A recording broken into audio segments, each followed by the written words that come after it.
Bonjour, dans cette vidéo, je vais revoir avec toi les concepts de géométrie que tu as vus depuis le primaire.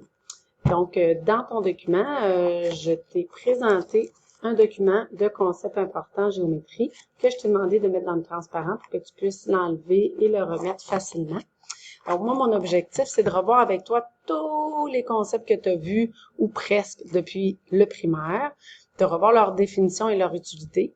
Parce que moi, ce que je vais te demander par la suite, c'est de faire de la résolution de problèmes en justifiant chacune des étapes de ton raisonnement. Et dans la partie « Justifie les étapes de ton raisonnement », tu vas devoir te servir des différentes définitions, des théorèmes que je vais avoir insérés dans le document. Donc, c'est ce qu'on va regarder ensemble. Par les concepts d'angle. Première partie, on regarde tous les angles que vous avez vus. Donc, les angles, c'est une figure formée par deux demi-droites qui ont la même origine. Donc, on voit bien ici, on a l'origine de notre angle, c'est bien le point A. La façon de nommer l'angle va être importante. Donc, souvent, on va nommer l'angle avec les trois sommets. Et ce qui est important, c'est que la lettre que tu vas mettre au centre, ce sera la lettre du sommet. Donc, par exemple, ici, mon angle, je peux l'appeler CAB, donc c'est l'angle qui est ici formé, ou l'angle BAC. Ce qui est important, c'est l'angle que tu mets, la lettre que tu mets au milieu, c'est la lettre du sommet.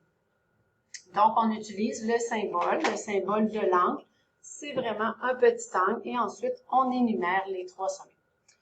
Tu as vu rapidement au primaire les différents types d'angles. Donc, un angle aigu, c'est une angle qui est comprise entre 0 et 90 degrés. Donc, c'est un angle plus petit que 90. Tandis qu'un angle obtus, c'est un angle dont la valeur est entre 90 et 180 degrés. Donc, c'est un angle qui est plus grand que 90 degrés. Lorsqu'on parle d'un angle droit, ça, c'est un angle dont la mesure est exactement 90 degrés. Faites attention, dans les dessins que je vais te présenter, si je te fais un dessin comme celui-ci, oh, ça semble être un angle de 90 degrés. Mais si je ne mets pas le petit carré dans le coin, tu ne peux pas supposer que l'angle est un angle de 90 degrés. Donc, première chose concernant les angles. Ensuite, lorsqu'on va te parler d'angles congrus ou des angles qu'on peut dire qui sont des angles isométriques. Donc, un synonyme ici, ce serait des angles isométriques. C'est des angles qui ont la même mesure. Le symbole, regardez bien, c'est le symbole d'égalité où j'ai mis un petit tilde par-dessus. Ce symbole-là est utilisé pour nommer des objets géométriques qui ont la même mesure. Première définition, c'est la définition de bisectrice d'un angle. Donc, si on se rappelle, une bisectrice d'un angle, c'est une demi-droite. Donc, c'est une demi-droite. Donc, une demi-droite, c'est j'ai un début, mais j'ai pas de fin, qui coupe, qui sépare un angle en son milieu, c'est-à-dire de façon à former deux angles congrus. Donc, ici, la droite BD, si je te dis que le segment BD est une bisectrice de l'angle ABC, ça veut dire que l'angle qui est ici a été coupé en deux angles de même mesure. Donc, tu peux mettre une petite ligne comme ça pour identifier les angles qui vont avoir la même mesure. Et là, si vous observez bien comment je vais écrire ça, je vais écrire petit m de l'angle ABD. Ça veut dire la mesure de l'angle ABD.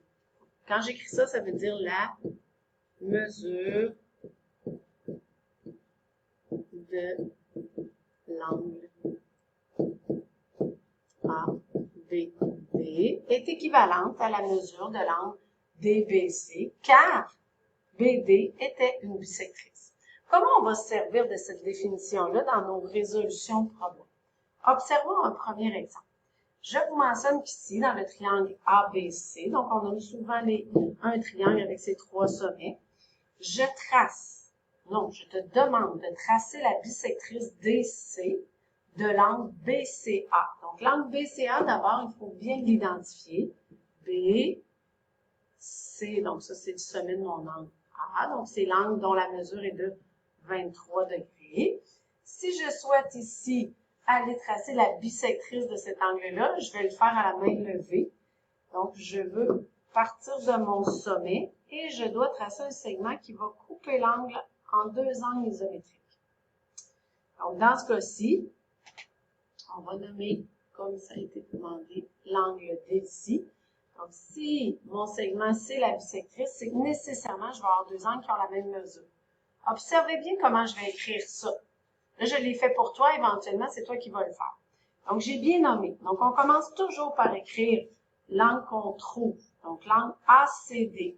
Donc, ACD va nécessairement être équivalent à mon angle DCB. DCB.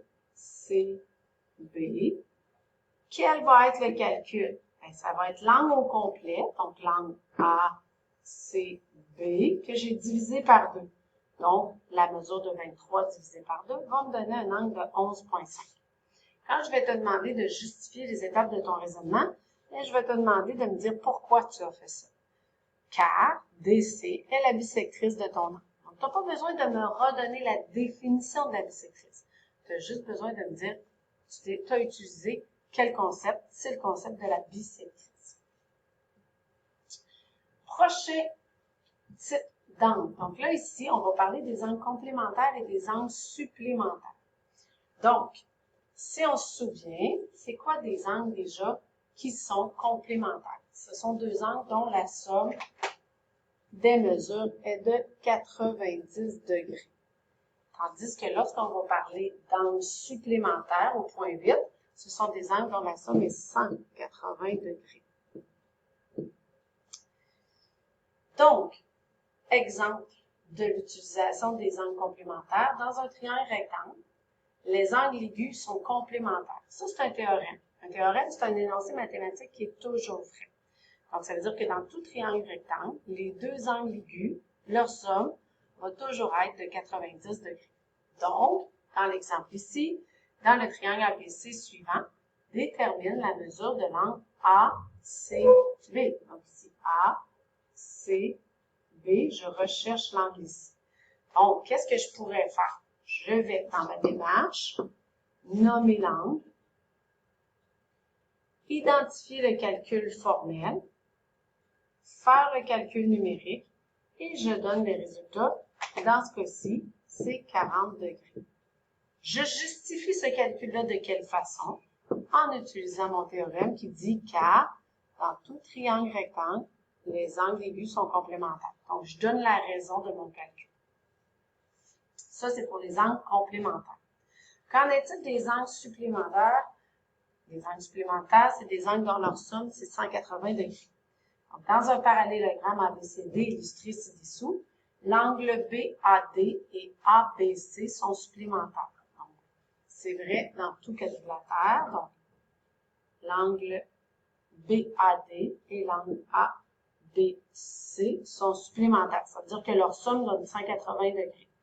Qu'est-ce que je vais faire avec ça? Bien là, je vais pouvoir trouver une mesure manquante. Donc, l'angle ABC, ça va être 180 moins l'angle que je connais. Donc, 180 moins la mesure que je connais dans ce cas-ci, c'est un angle de 25 degrés. Si j'effectue le calcul 180 moins 25, ça me donne un angle de 55 degrés. Je justifie ça de quelle façon? Car les angles sont des angles supplémentaires, tout simplement. Donc, c'est ce que je vais te demander de faire.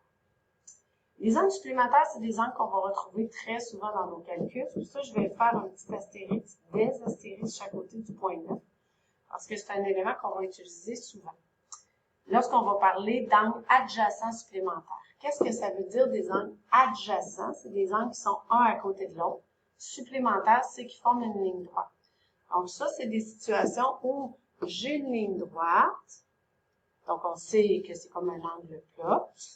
Il y a l'angle de 180 degrés. Si je connais un des deux angles formés, ben, je suis capable de découvrir l'autre. C'est ce que je vous demande de faire ici. Donc par exemple, dans mon premier exemple, si je sais que l'angle ici est de 60, bien ici, nécessairement, que puisque les deux sont supplémentaires, j'ai juste à prendre 180 moins l'angle que je connais pour trouver l'autre angle. Comment je vais utiliser ça dans une résolution de problème? Donc, soit le triangle ABC suivant, détermine la mesure de l'angle BCE. Donc, dans notre situation ici, pour aller chercher l'angle, donc je le nomme, je commence toujours par nommer mon angle. Comment je vais faire pour aller chercher la mesure de cet angle-là?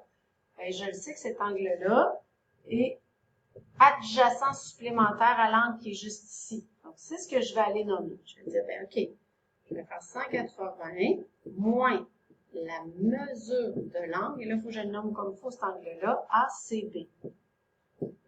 Donc, je fais toujours un calcul formel en premier. Ensuite, je remplace par les valeurs connues. Donc, ça va être 180 moins 23 degrés. Je crois que c'est bien ça. Parce que moi, sur ma figure, on va agrandir ma figure. Je ne la vois pas bien. Parfait. Donc, je fais le calcul. 180 moins 23, ça fait 157 degrés. Et je justifie tout simplement. Je vous dirais que c'est l'une des justifications que vous allez utiliser le plus souvent. Car je nomme les deux angles et je fais simplement dire que ces deux angles-là sont adjacents supplémentaires. Donc, les angles que je vois avec vous, ce sont des angles qu'on va retrouver dans nos figures. Toi, ton objectif, ça va être d'être capable de trouver des mesures manquantes. Mais, ce que j'ajoute cette année, c'est que je vais exiger que tu me dises pourquoi tu as pu faire ce calcul-là. Donc là, le document que je viens de vous proposer, les 9 premiers points, ça va être des définitions que tu vas pouvoir utiliser pour justifier. Et là, dans les encadrés, je t'ai mis ce que je veux voir dans l'affirmation et la justification. Donc, tu auras juste à utiliser ton document pour t'aider à bien justifier. Donc, c'était la première partie pour les 9 premiers thèmes. Dans la deuxième vidéo, je vais te présenter les prochains thèmes.